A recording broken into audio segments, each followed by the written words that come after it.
Muchas gracias por vuestra hospitalidad aquí. Muchas gracias, Moisés, por esta conversación que vamos a tener y que vamos a iniciar de forma súbita. Yo te voy a decir con toda sinceridad que es un libro estupendo. Es un libro en el que se aprende y, como casi todos los tuyos, pues es un libro muy, muy oportuno, porque realmente ataca un problema en el que, como decía Vicente, todos estamos muy atentos a lo que está ocurriendo. Por eso es que yo ando con él a todas partes, yo lo llevo a todas partes. Pero a mí una de las cosas que me produjo, porque como nos conocemos desde hace mucho tiempo, lo que me produjo al leer el libro es que este era un libro que en cierta medida es parte, como casi todos los tuyos, de una gran trayectoria y larga trayectoria intelectual. Es muy difícil aislar este libro del anterior, del Fin del Poder. En el Fin del Poder, Moisés elaboró una tesis súper atractiva que era la centrifugación del poder. 3 R's, la revolución de la abundancia, la revolución de la movilidad, la revolución de las mentalidades, conseguían que el poder fuera más fácil de adquirir, más difícil de mantener y menos útil o menos usable por el que tomaba el poder. El poder se descentrifugaba y aparecían los individuos. 10 años después, en el que han pasado muchas cosas, el libro que tienen en las manos habla de fuerzas centrípetas del poder, cómo ese poder se concentra en los autócratas, que tienen más fácil el utilizar todos los mecanismos de poder para más cosas de las que tradicionalmente habíamos pensado, y en el que esta vez en lugar de R's hay P's. Yo lo que voy a pedir, Moisés, es que nos cuentes esas P's y cómo hemos pasado de un mundo de individualismo a un mundo de autócratas, como un mundo de descentralización a un mundo de concentración del poder, y qué consecuencias tiene para nuestra convivencia. Sí. Primero, si me permite, quisiera darle las gracias. Muchas gracias, Vicente. Gracias a la Fundación del Pino, María del Pino, a todos ustedes por estar aquí esta tarde. Estoy seguro que hay muchas otras cosas que podrían estar haciendo y están aquí, así que les agradezco mucho.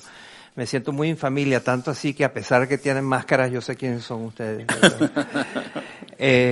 Mi fraternal amigo, presidente de la Real Fundación Instituto, el Cano. Yo soy miembro de uno de los... Consejo Científico. Nada más y nada menos. Muchas gracias. Somos muy amigos, como él lo dijo, de hace mucho tiempo, y somos compadres intelectuales. Tenemos un intercambio intelectual frecuente y que me enriquece siempre. Y José Juan me sorprende. Él siempre tiene una manera de ver las cosas con números que son realmente sorprendentes. Así que muchas gracias. También, por supuesto, mi querida editorial, Miguel Aguilar, Pilar. Todos mis libros en español han sido publicados por Miguel y por Pilar. Y bueno, gracias. Las 3 P's son el populismo, la polarización y la posverdad. En principio no hay nada nuevo ahí. El populismo siempre ha existido, la polarización, la sociedad que es dividida, que se pelea y que contrasta posiciones y intereses, y todo eso en medio de influencias sobre la comunicación que llamábamos propaganda y ahora llamamos posverdad. O sea que hay que comenzar diciendo que no hay nada nuevo allí. Pero resulta que uno de los propósitos del libro es mostrar que hay muchísimo de nuevo y que han adquirido una potencia que no tenían antes, que tienen formas de interactuar que no tenían antes. El populismo, como sabemos, es frecuentemente confundido con una ideología.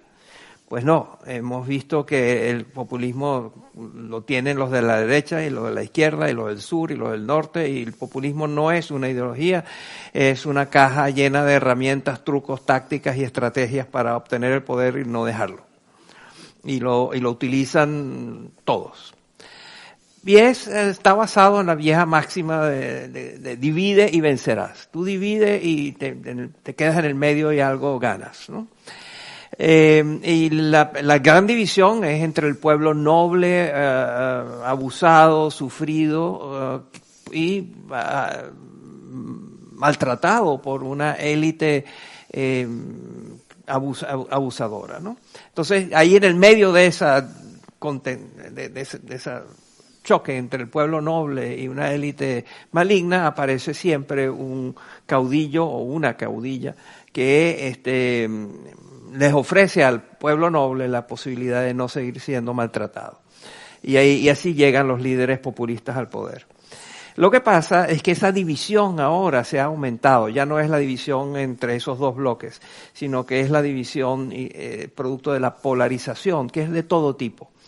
Y entonces vemos que las sociedades están crispadas, están polarizadas de una manera paralizante. Y muchas sociedades se ven paralizadas por la polarización. La polarización, yo digo, es como el colesterol. Hay el colesterol bueno y el colesterol malo. Hay una polarización buena, que es simplemente es democracia. Se organizan grupos que tienen diferentes intereses y chocan entre sí. Eso está bien. Pero hay una polarización tóxica, no democrática, que es simplemente no aceptar que los rivales tienen derecho de tener un espacio político, tienen derecho a aspirar a la política, tienen derecho a la posibilidad de gobernar. Y eso no se acepta, no se tolera, no es legítimo que los rivales existan. Ese es la polarización que paraliza y la polarización que estamos viendo. Muéstrenme una democracia hoy en día y les mostraré, y ustedes mismos han visto cómo la polarización tiene paralizado y hay cosas fundamentales que deben hacerse y no se hacen. Y esa polarización a su vez es influida por la posverdad. Antes se hablaba de la propaganda, lo que hacían los gobiernos para dar información que influía sobre la gente. Hitler tenía el Ministerio de la Propaganda, el Partido Comunista Chino, en China hay un Ministerio de la Propaganda. Pero la posverdad en la que estamos viviendo trasciende la propaganda, la incluye pero la trasciende. Y es la creación de un mundo artificial diferente que está al servicio del poder. Que es el uso de la mentira como instrumento normal de la política, la mendacidad como estrategia fundamental, la creación de grandes mentiras. Boris Johnson prometió que el Brexit no tendría mayores consecuencias negativas y era una gran mentira y ellos repudiaban todos los estudios que mostraban que el Brexit iba a ser desastroso. Donald Trump dice que él ganó las elecciones y que se las quitaron. Vladimir Putin dijo mucho tiempo que no iba a invadir Ucrania, que estaba haciendo unos ejercicios militares, pero que no era su intención invadir. Y así conocemos todo. Si se ponen a pensar de políticos que conocen, van a encontrar que la gran mentira forma parte del arsenal comúnmente usado. Se ha normalizado la utilización de la mentira. Y una de las cosas que hablaremos cuando hablemos de qué hay que hacer es la de disminuir la impunidad de los mentirosos. Resulta demasiado fácil decir mentiras grandes impunemente. Entonces hay que subir los riesgos, los costos de decir mentiras que nos terminan afectando a todos, ¿no? Esas son las 3 P's. Y que claramente se entrelazan con las 3 R's que tú describiste. Perdonen si fui largo, pero...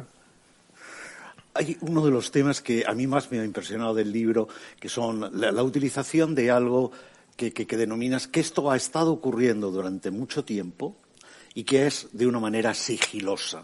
Y este es un tema que creo que sería importante que entendiésemos que esto no es la aparición súbita de los autócratas, sino que está preparado y que sigilosamente ha ido produciéndose la erosión, digamos, de la democracia en el continente. Creo que es muy importante. Aunque solo sea para darte solidez intelectual y para poder pasar de las R's a las P's en 10 años. Esto de lo sigiloso tiene que ver con cómo se toma el poder de manera autocrática. Históricamente eran dictadores que se ponían sus gafas de sol, lentes oscuros, se paraban ahí con sus otros militares y decían: nosotros somos el poder, tenemos los tanques en la calle, los soldados en la calle, los aviones listos a bombardear, nosotros somos el poder. Ya no lo hacen así. Ya no es la toma del poder de una manera autoritaria, no ocurre con un evento, con un golpe de Estado, ocurre con un proceso donde poco a poco se van socavando los límites, pesos y contrapesos y condiciones y hábitos, y leyes que definen a una democracia. Y eso todo se hace de manera sigilosa, de manera opaca, de manera invisible al ojo de la gente normal.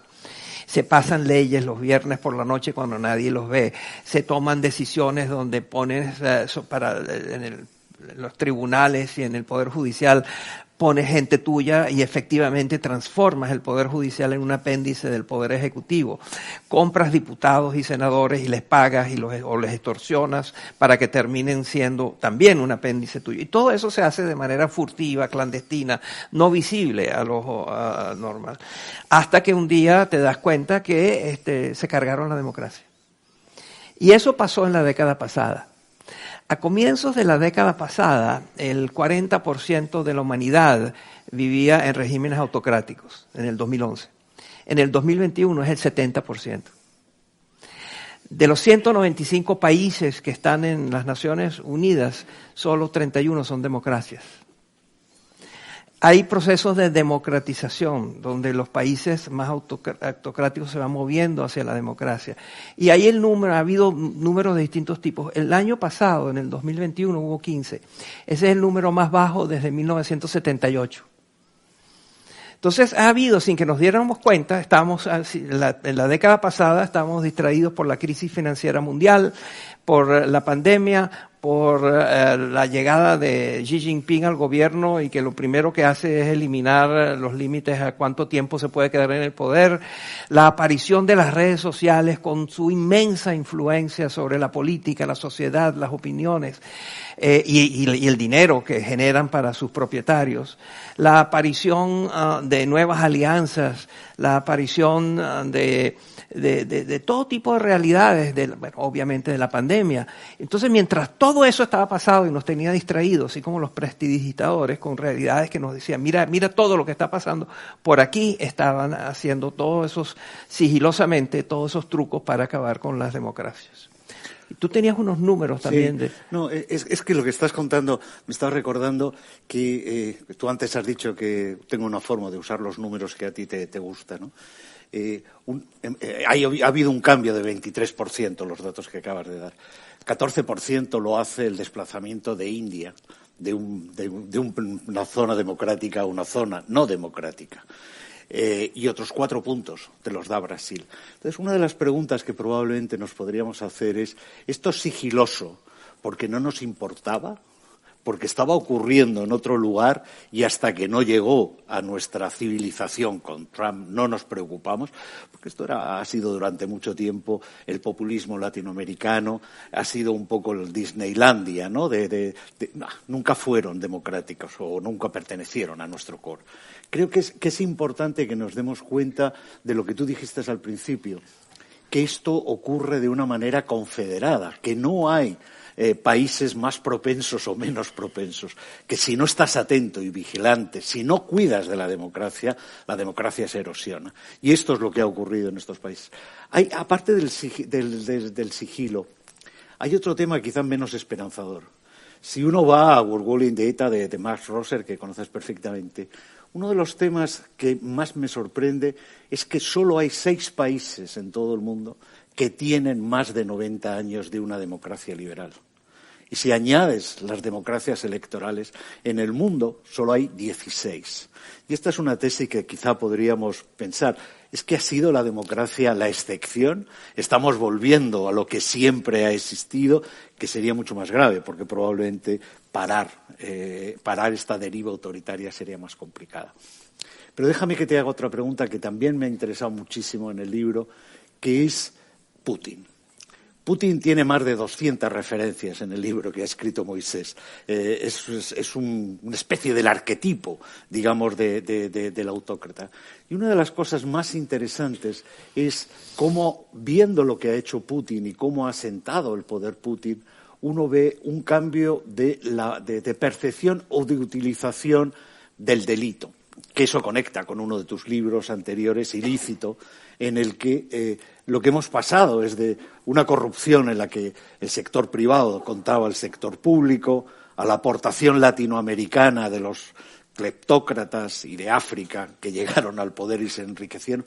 Ahora no estamos hablando de esto. O sea, según tu libro, lo que estamos viendo es la institucionalización y el uso de la criminalidad dentro del Estado. Quizá este es un tema que conviene también que comentes, ¿no? Pero lo has sintetizado muy bien. Estamos en presencia de estados criminales, la criminalización del Estado.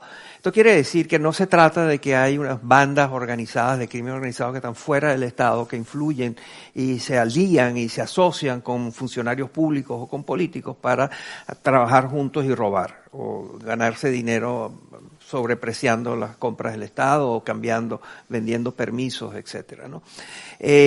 Ya no se trata de eso, no se trata, como tú dices, de que hay alguien dentro del gobierno que se alía con alguien fuera del gobierno para cometer un acto ilícito. Ahora es que el gobierno es el organismo de crimen, es un organismo criminal, organizado, permanente, que tiene como diferencia muy importante no solo el lucro de los jefes y los dueños del país, de la élite autocrática que maneja el país y sus amigos y familiares, sino que es utilizado el crimen organizado, las tácticas, métodos y formas de operar son utilizadas como instrumento de política doméstica y de política externa.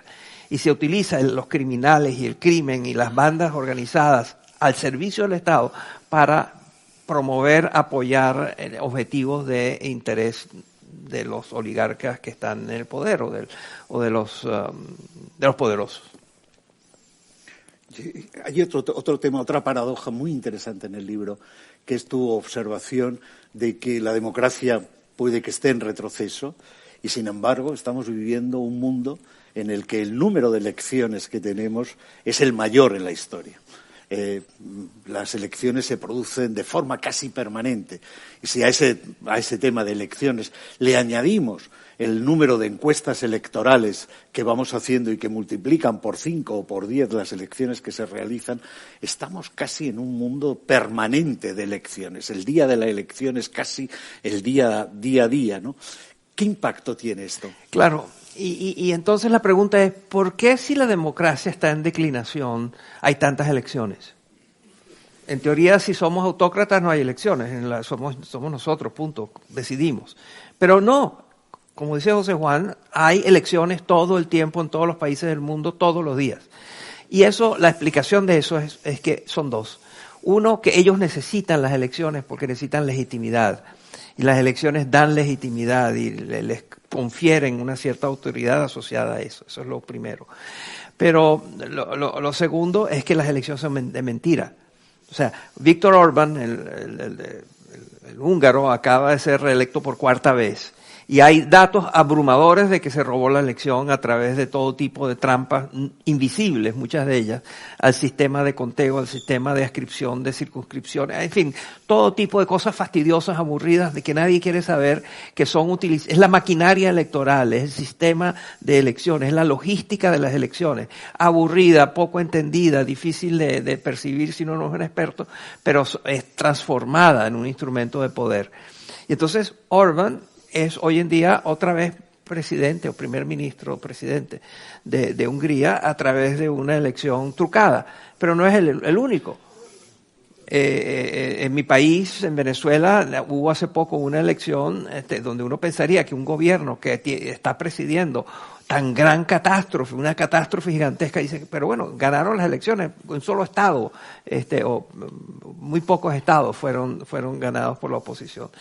Y lo mismo lo hemos visto en Rusia. Entonces uno se pregunta, ¿por qué Putin, que es tan poderoso, tiene que hacer estas contorsiones, piruetas institucionales para ser presidente? ¿Por qué no dice que es presidente? Que lo que todo el mundo sabe que él es el jefe. ¿Por qué lo hace? Bueno, por la búsqueda de legitimidad y por las grandes mentiras, ¿no?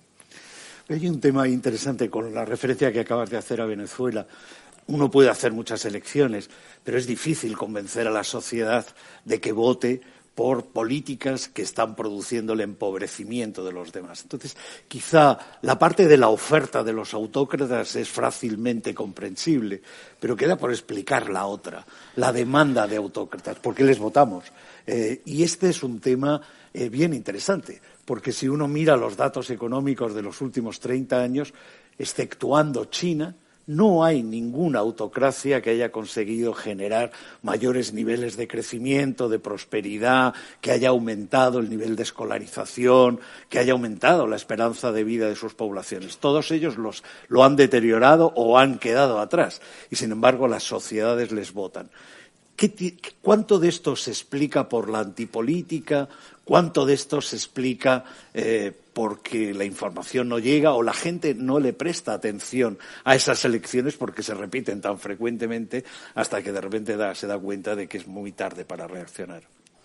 Somos consumidores ingenuos de la política. O sea, una de las grandes sorpresas que uno se lleva cuando estudia este tipo de cosas es lo fácil que es engañar a la gente. Lo fácil que es engañarlos, lo fácil que es manipular, etcétera, ¿no? Y ahora todo eso potenciado con redes sociales y todas las tecnologías que conocemos, ¿no? Pero además del lado de la oferta y del lado de la demanda también de decisiones políticas está lo que yo he llamado la necrofilia política. La necrofilia, como ustedes saben, es una perversión de la que sufren algunos seres humanos, que es un atractivo indetenible por los cadáveres. Una pasión por los cadáveres. Bueno, yo digo que hay una versión política de ese amor por cadáveres, que es un amor por ideas muertas. Ideas que han sido probadas una y otra vez y siempre fracasan y siempre conducen a la misma catástrofe de miseria, corrupción, desigualdad, etcétera. Entonces, la necrofilia política está en estos momentos en pleno auge. Basta oír los discursos de López Obrador, o de Castillo, el de Perú, por no mencionar la señora Fernández de Kirchner, ¿no? O Maduro. Son explosiones de necrofilia política. Y bueno, y eso está con nosotros. Yo lo que creo es que nos hemos acostumbrado a que la democracia no necesita de nosotros más que ir una vez, si acaso, a votar, una vez cada 5 o 6 años o 4 años. Y que no debemos hacer mucho más. Y bueno, y resulta que no basta, ¿no? Porque es fácil perder la libertad, es muy difícil construirla. Y puede ser también que esto esté ocurriendo porque los grandes temas de la política, tal como se plantearon en generaciones anteriores, izquierda, derecha, impuestos altos, impuestos redistributivos, defender a los trabajadores o crecer o mejorar la productividad, todo esto se ha ido diluyendo en otros ejes. El eje izquierda-derecha ha desaparecido y han aparecido ejes identitarios, guerras culturales, que están fragmentando la capacidad de la sociedad para entender realmente qué es lo que te estás jugando. Y entonces la política es una colcha de retazos, en la cual la polarización es que ya no tienes la polarización, como dije antes, entre el pueblo y la élite, sino que tienes el pueblo, la élite encontrados o en choques, pero después tienes todo tipo de identidades, todo tipo de afiliaciones muy directas. Te comentaba que en Chile, que acaba de haber una elección donde ganó Boric, el presidente Boric de izquierda, en la toma de posesión era muy interesante ver porque había muchísima gente, era un acto de calles con muchísima gente. Y lleno de banderas, y estaban todas las banderas de las identidades, estaban los indios mapuches, y en todas sus variaciones con sus banderas, estaban los izquierdistas, estaban los transgéneros, estaban todos, todas las banderas estaban allí, faltaba una, la de Chile. Eso era la afiliación de la gente a sus identidades, no a su país, y eso, métele a eso redes sociales, más polarización, más todo lo demás, y te da la situación tan precaria que hay para la democracia en muchos de estos países. ¿Cómo gobiernas tú un país en el cual es una colcha de retazos donde tienes todas estas identidades a la vez exigiendo tener el derecho de ser autónomos y defender sus derechos, por no mencionar todo el tema regional, ¿no? Ahora, probablemente también estemos infravalorando el discreto encanto de la democracia. No estemos explicándole a la gente lo que significa la democracia. Y se me estaba ocurriendo, y me gustaría un poco que comentases más sobre qué consecuencias como los autócratas como Putin pueden tener en rehacer la geoestrategia global. Cuando uno se da cuenta de que esa historia de fragmentación de la que estás hablando quizá puede quedar como dentro del país, pero sin embargo los autócratas se confederan y pueden generar grandes cambios en la geoestrategia, y lo que está ocurriendo en Ucrania sin duda alguna es un tema importante.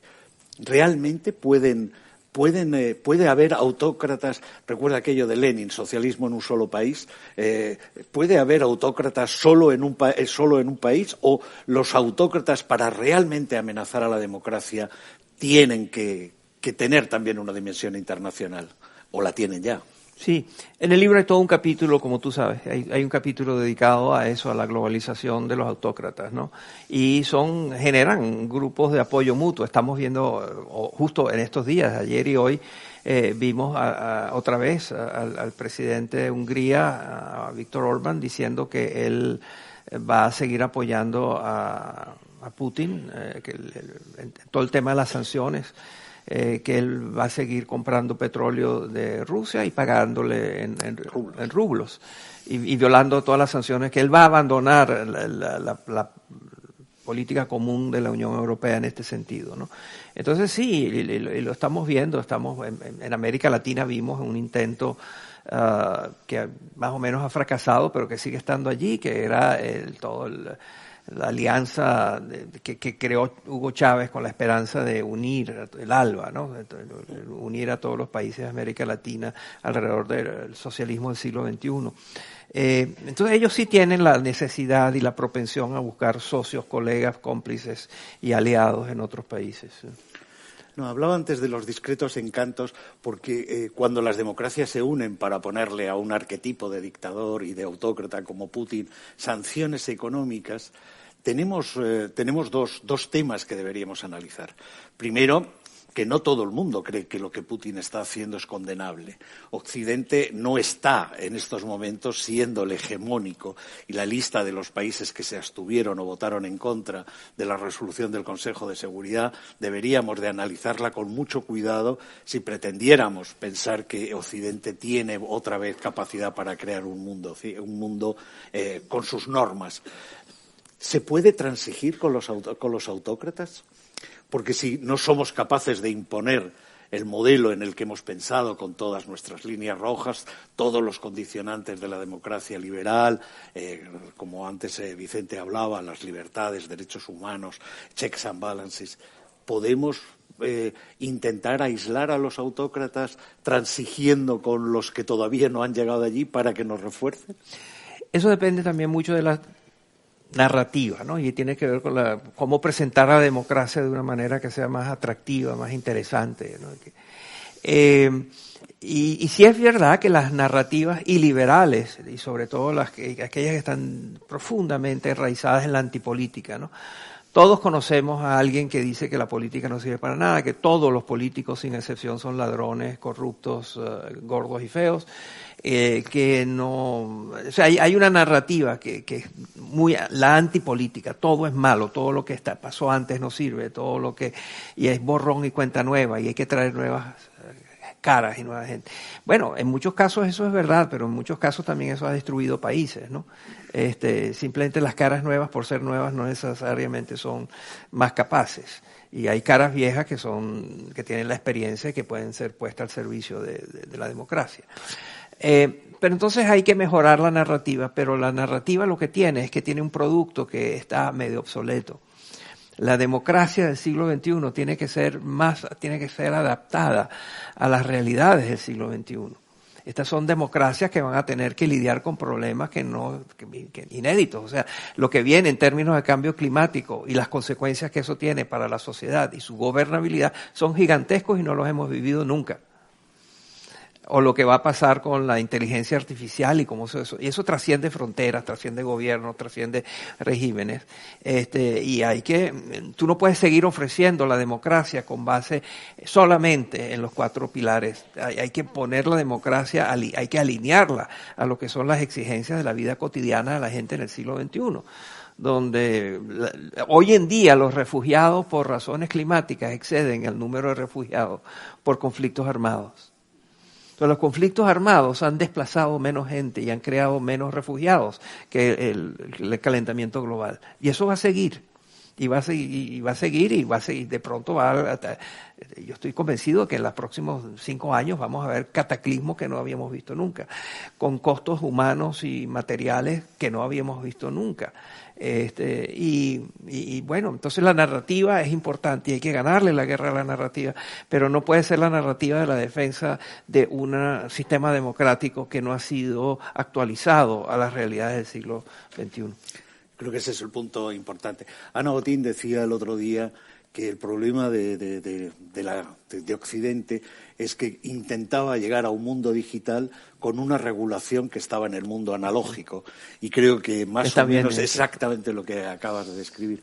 El tema es cómo te vas a un mundo analógico, del mundo analógico al mundo digital, cómo mejoras la eficiencia económica, la capacidad de distribuir prosperidad, garantizar derechos cuando tus parlamentos están polarizados y la capacidad de tomar decisiones cada vez es menor. Yo creo que es uno de los problemas más importantes. Quizá hilando sobre esta historia de polarización de parlamentos, capacidad de hacer frente, ¿cómo ves España? Porque estamos hablando de un mundo de autócratas en la que parece que los riesgos vienen de Erdogan, de Putin, vienen de personajes que ya están instalados. Pero tenemos unas elecciones en Francia este fin de semana y hemos visto una campaña electoral bastante preocupante.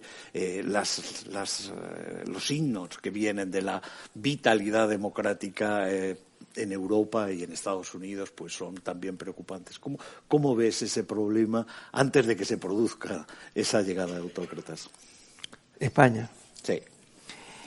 O sea, para que te mojes. Yo creo que España es uno de los mejores países del mundo. Y no lo digo porque estoy en España. Yo me ocupo, mi trabajo consiste en escribir columnas. Mi columna se llama, desde hace muchos años, El Observador Global. Cosa que cuando me dijeron que se llamaba así yo odié, pero después me gustó mucho y aquí está uno de los responsables de que me llamen el Observador Global. Pero eso es lo que hago, yo trato de entender qué está pasando en el mundo que no es específico a un país, pero que está pasando en muchos países. Y entonces me intereso por entender países y me ha interesado mucho España. Y yo sí creo que España es uno de los mejores países del mundo. Y si quieren hacemos juntos la lista de defectos y falencias y malas circunstancias que hay en España. Pero esa es fácil de hacer. La lista de cosas positivas que tiene España es enorme. Pero lo que siempre me sorprende de España es la propensión a la autoflagelación. O sea, tú hablas con cualquier español en promedio, le preguntas por España y te va a dar una descripción del país que dice, bueno, déjame ir al aeropuerto inmediatamente, yo me voy de aquí, ¿no? Pero hay una propensión a la autoflagelación que yo no sé si obviamente tiene raíces culturales, otras tiene raíces producto de la crispación, producto de la pelea y de las rivalidades partidistas, el partidismo exacerbado, etcétera, ¿no? Pero entonces, primero está la autoflagelación, segundo está una de las cosas que hay cuando uno hace, cosa que me sorprende, cuando uno hace la lista de los principales problemas que va a tener España en los próximos 5 o 10 años, ¿qué le va a pasar a España? ¿Cuáles son los problemas? ¿Cuáles son los retos que tiene que enfrentar España en el futuro próximo? Hay una lista, que esa también se puede hacer. Pero tú comparas esa lista con lo que es la conversación nacional de España y no hay solape. No se parece en nada. La lista de lo que es urgente atender y empezar a fortalecer, a hacer, no tiene nada que ver con lo que es el debate nacional. Abran los periódicos, oigan los noticieros, vean las redes sociales y van a encontrar que ese es un mundo que habla de una España que no es la que hace falta preparar para lo que viene, ¿no? Entonces ahí hay y en España también hay mucho de necrofilia política, ¿no? O sea, el amor apasionado a circunstancias pasadas y que no se superan y está allí y es el mismo debate y no se sale de ese debate. No, solo para confirmar lo que estás diciendo. Solo hay 2 países en el mundo, o al menos con lo que estamos haciendo en el Cano, en el que la percepción que tienen de nosotros en el exterior es mejor que la percepción que lo que nosotros tenemos de nosotros mismos. Solo hay 2 países. Uno es España, el otro es Italia. Y es una cosa que siempre sorprende mucho y siempre nos piden que tratemos de explicarlo y yo no lo he conseguido, ¿no? Hay un tema que empezamos hablando de trayectorias intelectuales y como estos 2 últimos libros tuyos claramente reflejan esa trayectoria intelectual, cómo se puede conectar con tu libro de Ilícitos. A mí, sabes que te lo he dicho muchas veces, hay un libro que me encanta, que es el libro que Moisés escribió después del Caracazo, que le sacó del gobierno. Y es las lecciones de por qué no funcionó un plan en el que se pretendía ofrecer a la sociedad un plan de reforma, de crecimiento, de descentralización, de intento de dejar que el petróleo fuera el corazón de Venezuela. ¿Qué aprendiste ahí y cómo eso que aprendiste ahí te ha permitido ir hilando estas historias que nos has estado describiendo en estos minutos? Porque creo que la conexión no solo es con el fin del poder o Ilícitos, creo que esto es una parte de tu vida. O sea, tus libros son tan interesantes y son tan novedosos porque en realidad son ejercicios de introspección de qué es lo que te ha ido ocurriendo a ti. Y esto es lo que probablemente hace que sean más divertidos de leer de lo que es habitual. Ese libro se llama Tigres de papel y minotauros. Un análisis de la economía política de las reformas en Venezuela. Es un libro doloroso. Muy doloroso. Que hasta el día de hoy, pues imagínate, yo en ese momento no imaginaba que la situación de Venezuela podía ser la que es hoy en día. Yo creo que para la mayoría de los venezolanos es inimaginable de dónde hemos caído. Ese era mi intento, ya yo estaba fuera del gobierno y era mi intento de explicarme a mí mismo qué es lo que había sucedido. Y no hay una línea sola, ¿no? La línea chavista de lo que pasó, o sea, es que en Venezuela había mucha pobreza, mucha corrupción y mucha desigualdad. Entonces, si uno va y busca los indicadores internacionales de las Naciones Unidas, del Banco Mundial, etcétera, y dice, bueno, ¿cómo estaba la pobreza en Venezuela en ese momento cuando se alzó Chávez? Bueno, Venezuela no era el país más pobre de América Latina y per cápita el mejor lugar para ser pobre de América Latina era Venezuela. Entonces la pobreza no te explica lo que pasó. Bueno, pues es la desigualdad. Bueno, veamos los indicadores de desigualdad del índice de desarrollo humano o cualquiera de los índices del Banco Mundial. Bueno, la desigualdad, si era por desigualdad, Chávez ha debió ser brasileño. Brasil es el campeón mundial de la desigualdad. Colombiano, chileno. Chile es uno de los países más desiguales del mundo. Pero no, Venezuela estaba mucho mejor en términos comparativos que esos otros países. Corrupción, Transparencia Internacional, el índice de corrupción. Vamos a ver cómo era la corrupción en Venezuela. Claro que había corrupción, por supuesto, pero comparada con México, comparada con Brasil, comparada con Argentina. Entonces ninguna de estas explicaciones ayuda a entender lo que pasó en Venezuela. El tema del petróleo, ¿no? Venezuela esencialmente es un petroestado donde la sociedad, la economía, la política, todo circula alrededor del petróleo. Y allí claramente una de las cosas que se subestimó es cuán arraigada estaba la cultura del petróleo y por lo tanto el derecho a la riqueza que tenían y se sentían los venezolanos. Los venezolanos nacen y van al colegio y les dicen que Venezuela y su país es muy rico, y tiene todo el mundo de petróleo. Entonces resulta, bueno, ¿cómo es eso de que el país es tan rico y yo soy tan pobre? ¿Por qué mis condiciones de vida no mejoran si somos tan ricos? Entonces eso es siempre hay un tema allí en los países petroleros de que ¿por qué si el país es tan rico yo soy tan pobre? Entonces, como la explicación no es buena, tumban a los gobiernos, excepto si eres alguna de las monarquías del Golfo Pérsico, que son las que manejan esto de otra manera. Finalmente, lo que debo decir es que, por supuesto, en ese gobierno, en ese equipo de gobierno se cometieron errores garrafales, gigantescos, trascendentes. Pero creo que la sociedad no estaba preparada, era mentira, que la sociedad quería lo que estaba ofreciendo el presidente Pérez. Esto es interesante.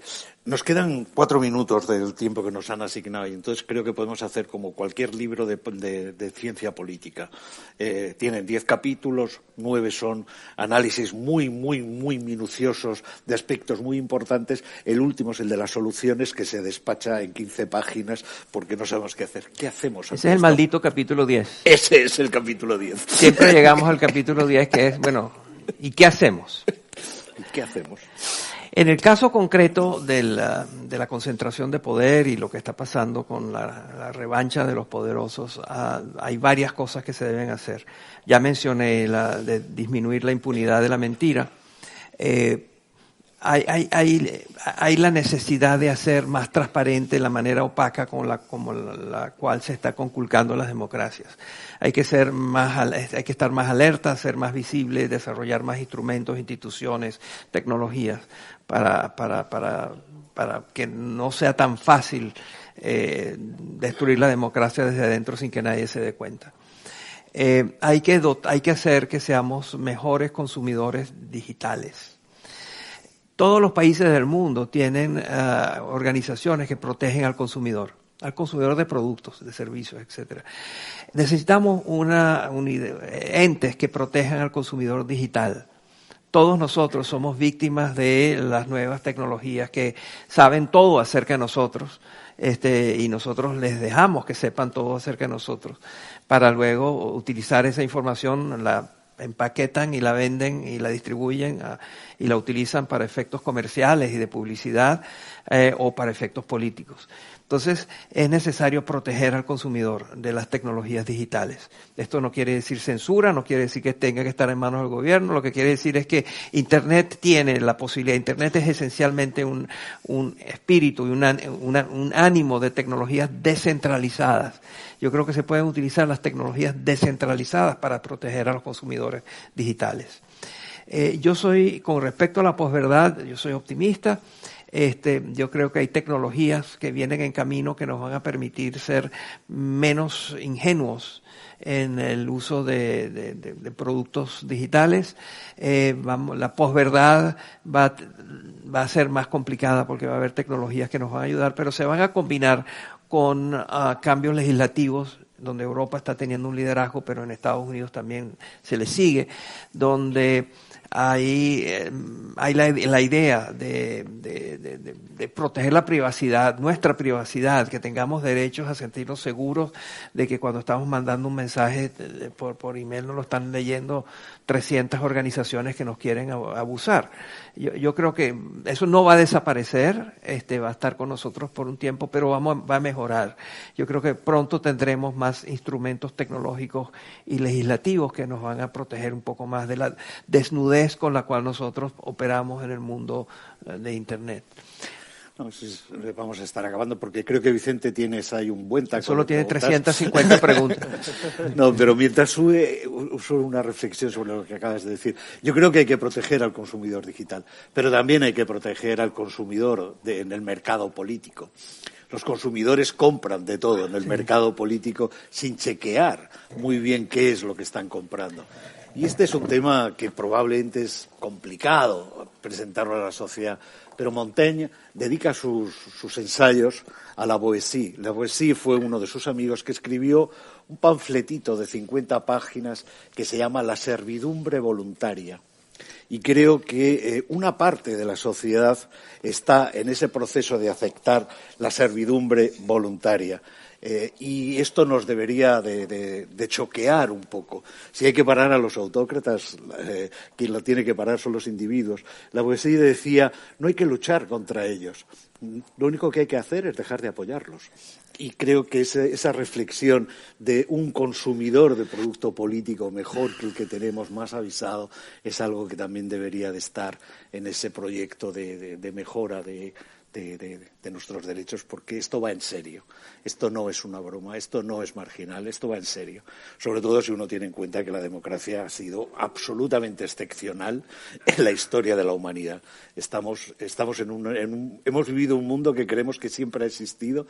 Keynes decía, una de las características de la humanidad es acostumbrarse a lo que tiene al lado y darlo por seguro, por cierto, irreversible. No es verdad, como él lo comprobó en los años 30. Creo que este es un tema de mejorar y de defendernos, no apoyando a los autócratas.